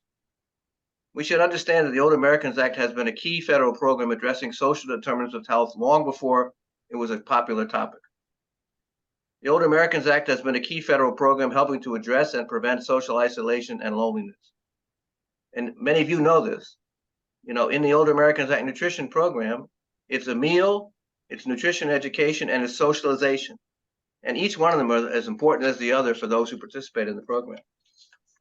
Next slide. The Older Americans Act is the only federal program providing direct support for family caregivers, which I find astounding at this point in life that we have only this program to point to for family caregivers. We still hope for the day when we will get a tax credit for family caregivers in the next tax bill that comes before Congress. The Older Americans Act operates the only federal program to provide jobs to low-income older adults. The aging network under the Older Americans Act has become attractive to alternative payers like healthcare systems as they continue to provide more services that are non-medical to their clients, if you will. So against this backdrop, what do you think we can expect next year?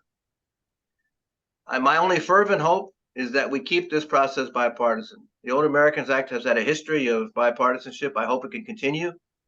These are not the most conducive days for bipartisanship, but hopefully we can continue that trend next year. Let's go to the next slide. Social Security and its future. Oh, I'm sorry, I'm ahead of myself. Let's stay with this slide. I'm glad to see actually there's some activity going on around the Older Americans Act already. Chairman Bob Casey from the Senate Aging Committee will be issuing a request for information for ideas on the Older Americans Act later this fall. Senator Gillibrand has convened a working group from New York to propose ideas, and I've sat through some of those meetings with her folks. And the administration is also looking ahead with the creation of a new interagency coordinating committee on healthy aging and age-friendly communities. Okay, Secretary Becerra put ACL in charge, and what they're basically going to be doing is examining the emerging activities in almost half the states in our country who are developing either master plans or multi-sector plans on aging, which in many ways is a sort of a forerunner of what we should be doing in this country of having a national plan on aging. I think what they're going to be doing with this committee is looking at ways to start moving in that direction. So the first meeting of this group is supposed to be in November or December, and they're going to then hold listening sessions around the country.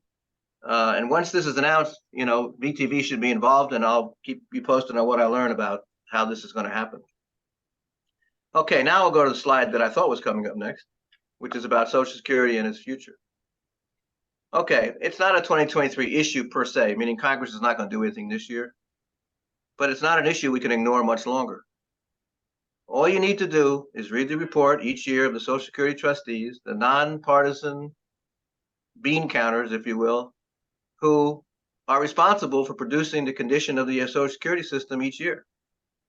And their last report said the date of doom is now less than 10 years out, where if nothing were done, benefits could be slashed by 20% or more.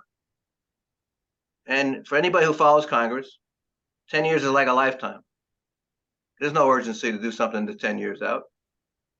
So what you're going to see in 2023 and especially in 2024 is a bunch of good and bad ideas that are going to be floated to how to fix Social Security. The one that you hear a lot about is raising the cap. In other words, if you make $150 some odd $1,000, you pay Social Security up to that point. If you made $500,000, you were not paying Social Security on the remaining $350,000, which has made no sense for a long time. You've got proposals that were raised as recently as last year to raise the current retirement age. For those of you who go back to the last Social Security reform bill,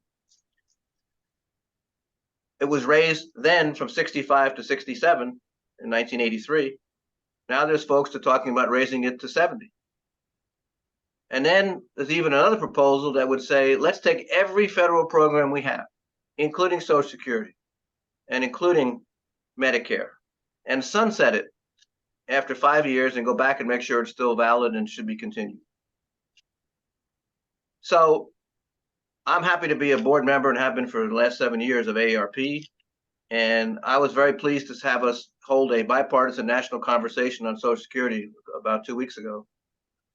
And all I'm going to say is, if you have an interest in this subject, VTV should also become interested in the conversation as it goes forward, because there will be a lot of conversations about Social Security in the coming weeks. Next topic is Medicare. Again, don't expect anything major to happen in 2023. But where we are now is we're still living off of the activities related to the Inflation Reduction Act of last year.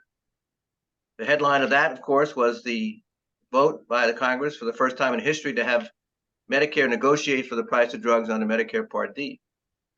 And as you know, the first 10 drugs to be negotiated have been announced. And as recently, I think as today, all the drug companies associated with these drugs have agreed to the negotiation proposal. And so what you see on that arrow chart down below is when the different provisions of the IRA will be implemented, okay? This year, drug companies will be paying rebates if their prices rise faster than inflation. Next year, the 5% co-insurance for Part D catastrophic coverage ends.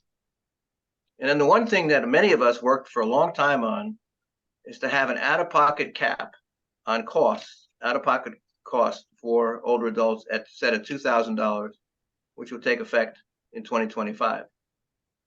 Now, the caveat, of course, is that if any of the lawsuits that have been filed challenging the constitutionality of the Inflation Reduction Act, should any of them prevail, then this whole schedule is sort of out the window, particularly the one about negotiating for drug prices. But most of what I'm reading and seeing doesn't suggest that that's going to happen. Next, we'll go to Medicaid on the next slide. And again, you know, this was we hoped for a year when there'd be some significant Medicaid reform. Oh, I'm sorry. Go ahead back, Steve. Thank you. I'm not following my own script here. It's not good. When Congress does not do things, the administration does. Okay, and the administration has put forward a number of things through executive action which don't require congressional approval, and they are constituting Medicare reforms, including expanded mental health coverage, a new improved dementia experience or guide model, allowing more people to get into the Medicare savings program, including anybody who's on the supplemental security income program now will be automatically enrolled in the Medicare savings program, which will save them a good deal of money. And a number of us signed on to a letter recently supporting the Centers for Medicare and Medicaid Services reimbursement for physicians for health-related social needs and community health integration and social determinants of health risk assessment. These are all trends of the future for Medicare, okay? But they're happening because the administration is taking the power that it has and applying it to making reforms in Medicare that show the new Medicare of today. The Medicare of today is different than the Medicare of 25 years ago because you have way more preventative benefits than you ever had before. And that's the way, and I think that coincided when boomers started turning 65. They were looking for a Medicare program that was different than what they had known about in the past. Now let's go to the next one on Medicaid. And here, it's a little more disappointing this year because Medicaid redetermination is a big issue right now. We have 6 million individuals who have lost Medicaid coverage in the past few months, mostly due to paperwork issues. Not because they aren't eligible, but because of paperwork issues, and the states are not facilitating these paperwork issues, and people are losing their coverage. The thing that we're most upset about in the Medicaid space is that a top priority of the president and some in Congress does not appear if this is going to happen, which is called the Better Jobs, Better Care Act. The key point there is the president's call for $150 billion in new home and community-based care under Medicaid to address the growing waiting list for services, which is now exceeding 800,000 across the country, and the increasing workforce shortage in the home and community-based care space, especially in rural America. But there's no interest in getting this done on a bipartisan basis, and there's no sign of movement of this proposal.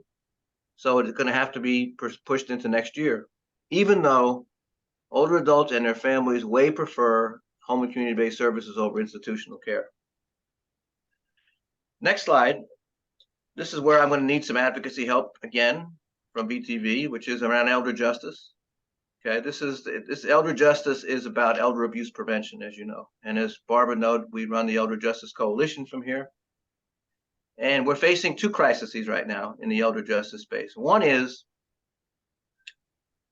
maintaining funding for adult protective services. The Senate bill before the Senate would provide $15 million in grants to APS. The House bill would provide zero. Okay. And it took a long time to get that $15 million in there. The irony of the whole thing is that during the pandemic, the Congress, on a bipartisan basis for the most part, found that funding for adult protective services was very important to deal with COVID scams, nursing home issues. And they got $188 million in fiscal year 22 for APS. But that was temporary money, emergency money. There was no guarantee it was going to continue. And now we're faced with this major issue around funding. And then we have the whole effort to renew and modernize the 2010 Elder Justice Act itself.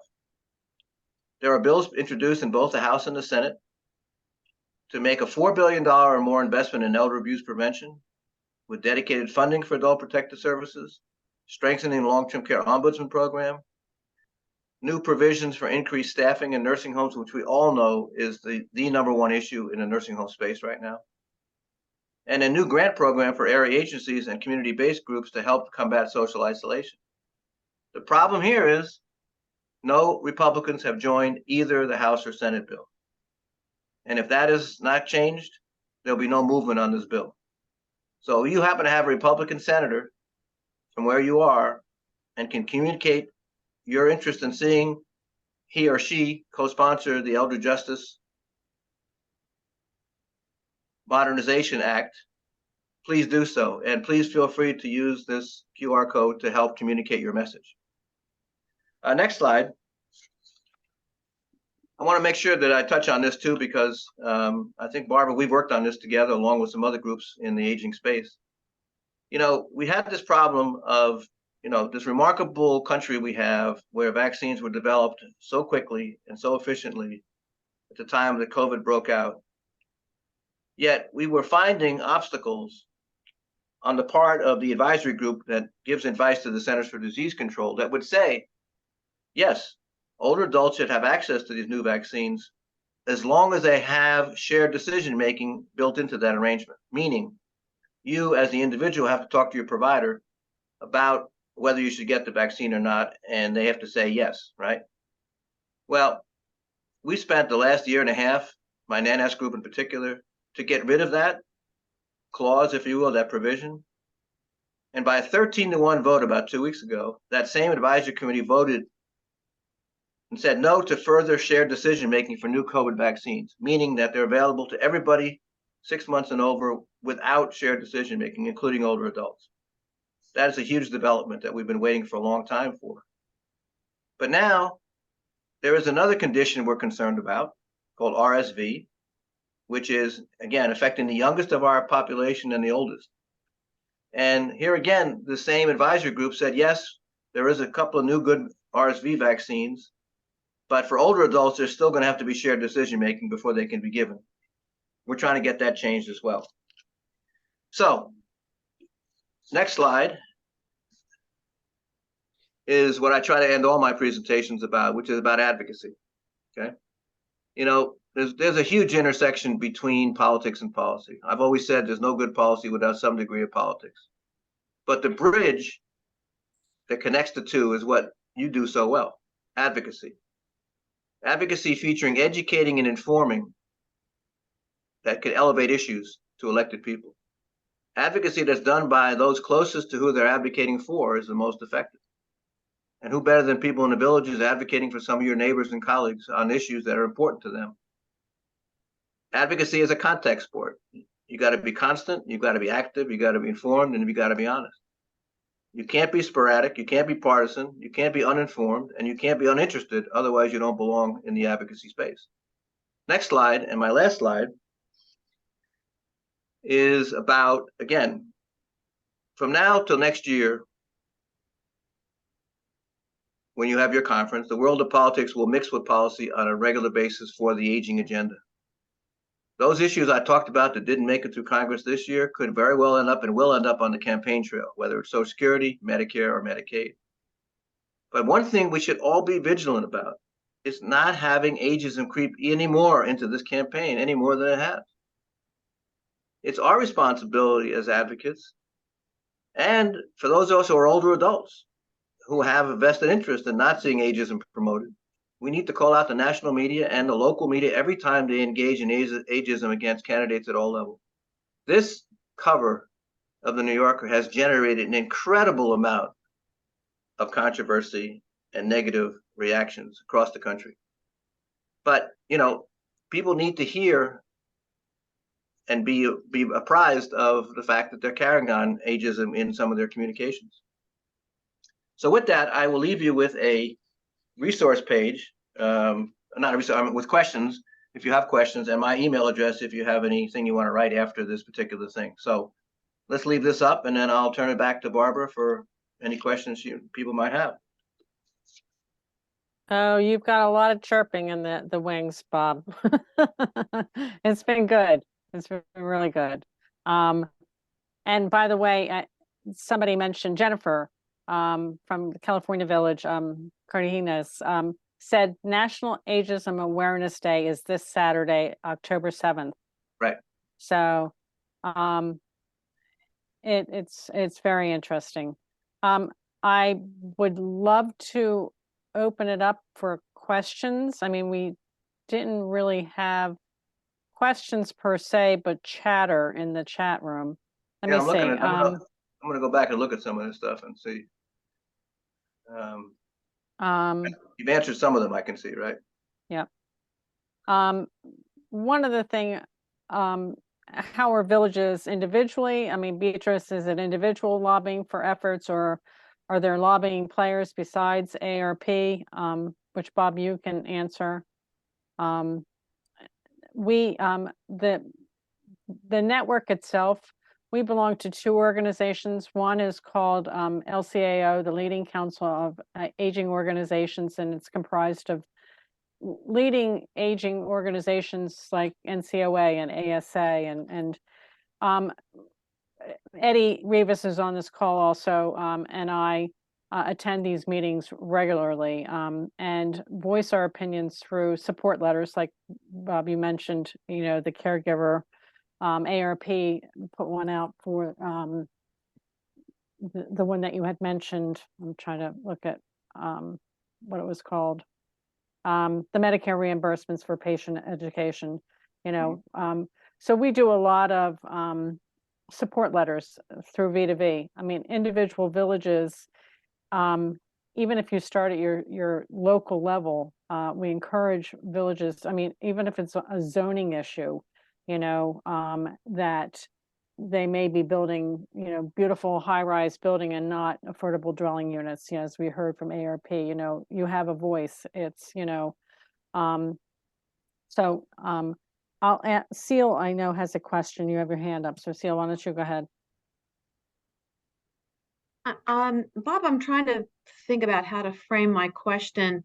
And I hear what you're saying about it is a lot of work to advocate and do it effectively, and you have to stay with it. Just hearing what V2V has been doing as the mothership sort of, I think that's really powerful, and I don't always keep up with what V2V is doing, and I'd like to shout it out locally.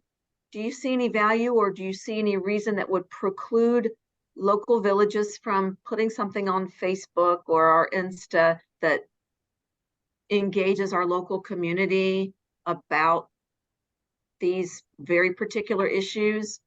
I know you got to be careful, and Bob, as you say, you've got to be nonpartisan, but what simple things might we be able to do, or get a system in place where, I mean, I don't want to put any more work on you, Barbara, but V2V maybe sends out something that says, here's the information we're pushing out, so we can, I'm trying to figure out how to frame the question. So Bob, before you answer that, I mean, we've got to be better at, we've got an advocacy team. Velma Carter's on this call, and Eddie and Bill Kincaid.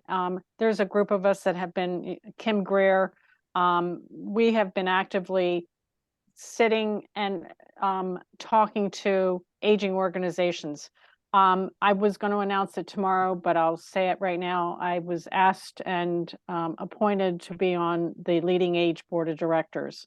And so I'm like psyched about that because we're finally being recognized as a player within the aging sphere. So so save that. I'll announce it again tomorrow. But Bob, did you want to answer? No, I think first of all, congratulations. That's great. That's a great development. Yeah. I think the best thing to do really is to keep it as local as you can. You know, letters to the editor, looking at the schedule of your elected people, where they're going. You know, they're public officials. They have public events, right? And you know, a lot of them have issue-oriented type of things. Some of them have advisory committees for older adult issues. I think it's a matter of doing some good reconnaissance on each one of your elected people to find out where they are on certain things. And I also think it's important that they know that you're watching. They know, you know, if you go to them and say, look, you're on the committee let's say you're a senator, right? Our Senator Kane, for example, like in Virginia. You know, he's on the Health, Education, Labor, and Pension Committee. That's the committee that's going to take the Old Americans up next year. Okay. You start by saying, you know, as a member of the committee, then they'll say, oh, these people have been doing their homework. Then you say, okay, can you please support this and that? Or can you consult with the village, our village, about our priorities for next year? You know, it's really not as complicated as people. I spent 17 years working in the House of Representatives, and I know that, you know, anybody that would write letters or make calls back then, this is before social media, of course, but, you know, they'd be listened to, because if they take the time to do it, they're likely to be the most active people in their community, and they're likely to be influencers. Okay, and that's the key thing. Elected people love to know where the influencers are in their given community. So there's nothing that says having the benefit of the village designation as a additional element beyond being a constituent and a citizen and so on. Just use all the tools you have, and I think you'll make a difference. I see Bob, some we did interesting. have. Yeah, I was going to say, did you see the question from Manuel about, you know, federal dollars, OAA money funding for membership for low income folks? Yeah. Well, what needs to happen to see federal dollars funding subsidized village membership flowing? That would take, activity in the next reauthorization of the Older Americans Act. I mean, that would require some change in the existing legislation. My guess is, and I'm thinking out loud here, so don't, you know, quote me on it completely, is that when they get to the provisions about targeting, okay, because the Older Americans Act, and I see my friend Eddie there who knows it just as well as I do, probably. Yeah, I was going to say, yeah. The Older Americans Act is not means tested, okay? It never has been, never will be. But the law says it's supposed to target its services to the older adults in the greatest economic or social need, including low income, minority, rural, limited English speaking, and so on. There may be ways to put this proposal in that section of the law when it comes up next year.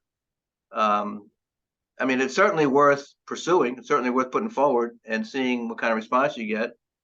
And the first thing I always say in this situation is, if you're going to go this route as VTV, identify your champion early. Find out who it is that's willing to go for you, and move it inside the committee. I'm sure that, you know, anybody that is on either the Ed and Workforce Committee in the House or the Help Committee in the Senate has a village. There's got to be a couple of them there that have villages in their district or the state. So if you were interested in this, then I think that's the way to do it. And it's an interesting idea that I'd like to see what you decide to do with it. And, you know, I'm fascinated by the comments that are coming in about about ageism. I'm glad to see it too, because you know, we have got to be louder voices. This is the classic intergenerational issue, if you think about it. If we, as you know, younger adults start talking about ageism, that becomes very important. Okay, and they put it in a local context or family context or whatever it may be. And you know, but I think you got to call the media out, whatever media it may be, traditional media, social media, whatever it may be. It has to be, you know, once you see it, you know, like they say at TSA, if you see something, say something. And there's a lot of this stuff out there. Eddie, you have your hand up, my friend. Sure. I just wanted to augment what you said about the inclusion of the villages in the Older Americans Act. We have a lot of work to do, not the least of which is data collection, which we're working on already. And as you said, Bob, identify members of Congress within your villages that could become our own godfathers in Congress. We need advocates in Congress, and each of us has a member of Congress who represents us. So one of the things we've talked about for years has been reach out to your elected officials, let them know you exist, invite them to an event so that they get to know what you're doing. And little by little, we're building that momentum, but it is going to take a lot of time. So we have to be patient. I don't begrudge Bob's idea of going after the reauthorization of the Older Americans Act, but I would not get our hopes up either. I hate to be a naysayer, but I just think it's a long reach. Well, we've had longer reaches than that one, Eddie, in our lifetime. You know True, that. true, yes, true. David? Is there, who in Congress is passionate about aging issues? Is there anyone, is there a Claude Pepper, or, you know, does that person exist? Well, you know, the truth of the answer is no. And I worked for Claude Pepper. He was one of my bosses in my days on Capitol Hill. And, you know, it was a unique set of circumstances that led to the creation of the House Aging Committee. And happenstance and good luck had him end up being the chair. But what really caused the demise, ultimately, of the Aging Committee was the fact that he was too good at his job. Okay, because every member who sat on the Aging Committee was a member of a standing legislative committee. And then because of what Pepper would do to stir things up, you know, these committee chairs are like, get this committee out of here. They're making us crazy. They're making our workload much higher, right? And when they abolished the committee in 1993, nobody ever picked up the mantle to say to bring it back. Former Congressman Cicilline from Rhode Island, who just left Congress to take another outside Congress job, had a resolution in to bring back the House Committee on Aging, but it never got anywhere. So are there individual members of the House and Senate who care about aging issues? Sure. I'll point to Senator Bob Casey from Pennsylvania, who chairs the Senate Special Committee on Aging. I will talk to Senator Mike Braun from Indiana, the ranking member of that committee. He's very engaged in this issue.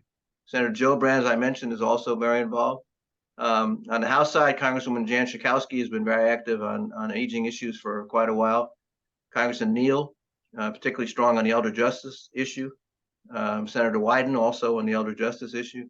Suzanne Bonamici from Oregon is very active in the Older Americans Act space, and will continue to be as we go forward. But no, I think that era kind of went, David. It was a nice era. It was an interesting time to be a young advocate, as I was for working for Claude Pepper. But I think it's changed a little bit, and I don't think it's going to come back anytime soon. Even though you think about how many more older adults there are now than there were when Claude Pepper was chair of the Aging Committee, you would think it would be an automatic somebody to take that mantle, but I don't see it right now. Seems tragic. Yeah. I like Emily Jones's comment there about inviting council members, invite them to your events, they come, and now you have relationship with them. That's to do. It's all about making them know who you are, where you are, what you do. And they're surprisingly accessible if you make the effort to do that. Well, and I pointed out in the chat also, Bob, that there are villages that have band together to talk to their state legislators to get on the master plan. California is a great example. The Virginia villages have just recently done, and I think it came out today. I think I forwarded it to you. If I didn't know, I gave it to Steve. But you know, it's a start. Getting our voice and our model out there. Every bit helps. That's a very important point, and let's not lose that one, because again, these master plan, multi-sector plans on aging are developing rapidly. Okay, California gets the credit for starting the whole thing, but now you've got, I'm going to help them working with the folks in New York. They got an executive order out of the governor last November states like North Carolina, and then you have a state like Missouri that everybody was surprised that created a master plan. Oklahoma is doing the same thing. So it's bipartisan in nature, but what's making it work, advocacy starts the process because you need the vehicle called an executive order to get a master plan, a multi-sector plan underway. And I have seen, at least in New York, who joins those committees, those stakeholder committees that bring issues to the forefront on the master plan. So I think this is a great opportunity for VTV to be involved in as many states as possible in the master plan. Did I see Karen? Yeah, or somebody had a hand up. Yeah, I think it was Karen. Corinne, yeah. Well, now Wendy does, but Corinne. If you come back, Karen, I'll be here. So Wendy, how are you, friend? Hey, good. So, I think one of the ways you see federal money flow is you figure out, what phrase or sentence to include in an appropriation act.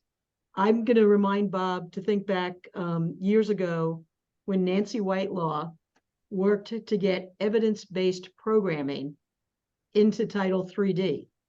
And all of a sudden, AAAs who were spending their money on silver sneakers and other types of programs had to decide to spend their money on evidence-based programs, which was very specifically defined as programs that, showed a result from randomized controlled trials with published results, et cetera, et cetera, et cetera. That's how many of our falls prevention programs came about, the chronic disease self-management program and others.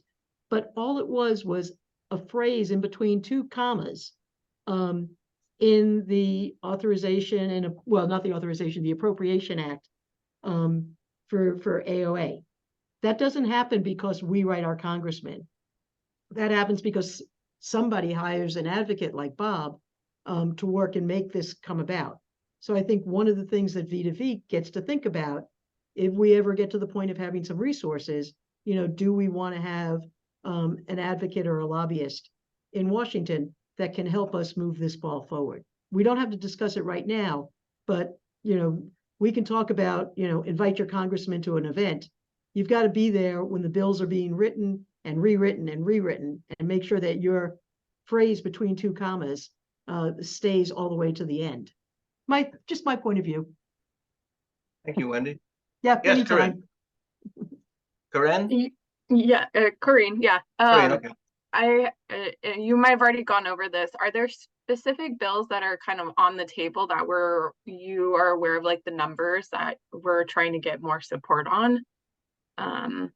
Like any specific things that, I don't know, village to village, or you are just aware of?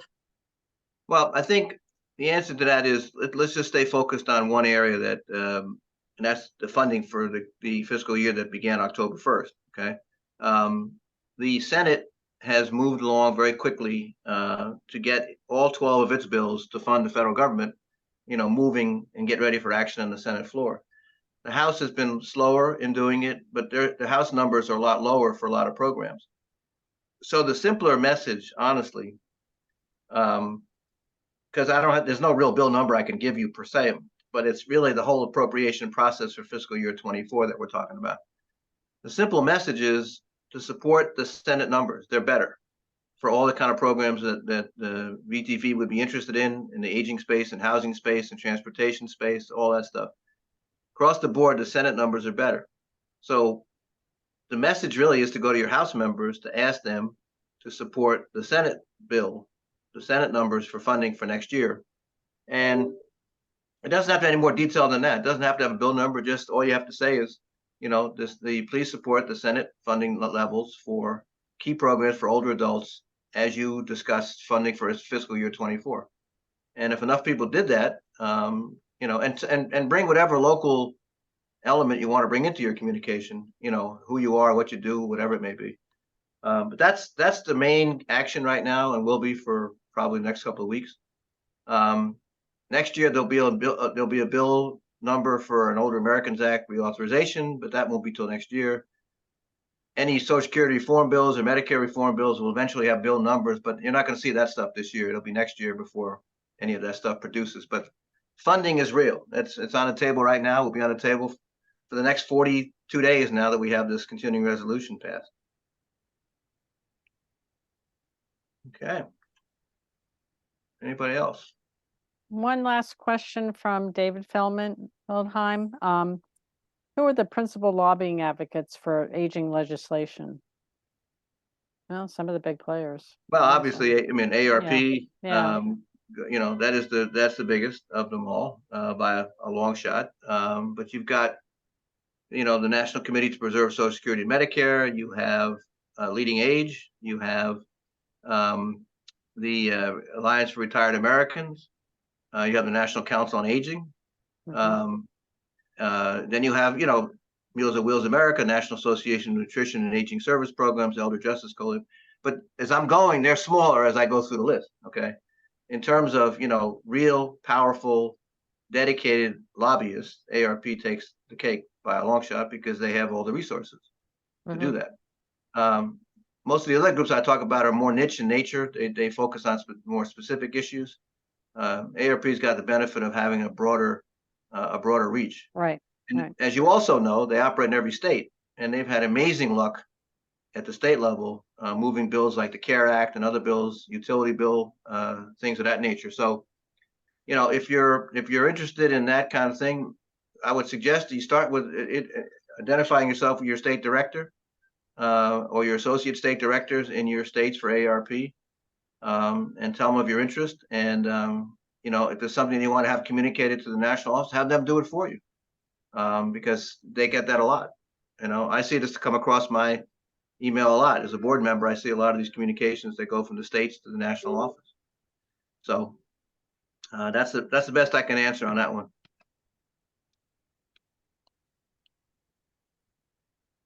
Oh, good.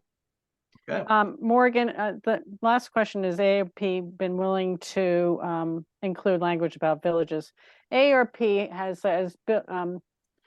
you know, Bob just mentioned there's a lot of tentacles at AARP, but the Public Policy Center has had a very keen interest in the village model. Whether they've had some language in their lobbying efforts, I doubt it, but we've been actively working with them. They spoke obviously this morning. Part of them were part of the Public Policy Center. So it's an ongoing conversation, which is good. Right. And I think there's a linkage there that you can continue to work on, which is the linkage of the importance of their state operations to villages. I mean, it's you know, it's a fit. Well, Bob, again, I can't thank you enough. We love having you here, and appreciate your time. And we know you're busy. No problem. Love the Capitol in the background. That's perfect. I love it. All right. You have a good rest of your conference, and thanks very much, Barbara. Thanks, Eddie. Take care, everybody. Thank you. All right, bye-bye. That's a wrap, everyone. We got through a couple of hiccups all the way through, but I think for the most part, we did pretty good. Steve Gurney, thank you so much.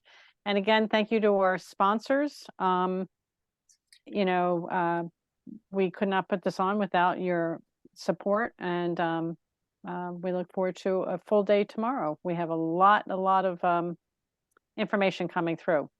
Yeah, and on tomorrow, I put this into chat, but everybody should have just received an email from Zoom and then an email from Village to Village Network.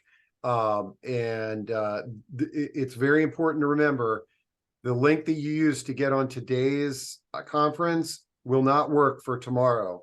So you need to use the one that was emailed to you tomorrow.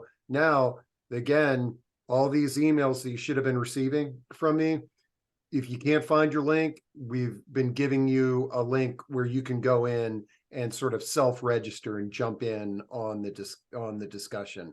Also, if you know, if you were using a device and you were having challenges getting in and out of the breakout rooms, and you have the ability to use a PC or a laptop versus a tablet, maybe tomorrow, give it a shot. No worries, I'll be there and I'll manually put you guys in the breakout rooms as needed. Steve, I just Mary Jo Deering, I just got a link and it says it starts at 3 p.m. When I Ooh. automatically put it into my calendar, it says it starts at 3 p.m. So you might just triple check. This is why I like you guys so much. So I'm gonna have to look at No, that. just to let you know, it starts at 11 tomorrow. Yes, it starts at 11. Whatever it says, it starts at 11 and I will correct it. Yes. Wow. How did that happen? And thank you for letting You're us busy triple right- tasking. That's how it happened. Okay. So thank you for letting us know about that. I have no idea why or how that happened, but it is being changed as we speak to 11 a.m. and Eastern time. and Eastern time. Exactly. Yep, Eastern time. Barbara, And- did you see the question in the chat about whether we're doing the networking? Okay, Yes, thanks. so Steve, if you can leave the Zoom room open, Yes. people will be networking. You can stop the recording. Okay. It's open for everybody to chat.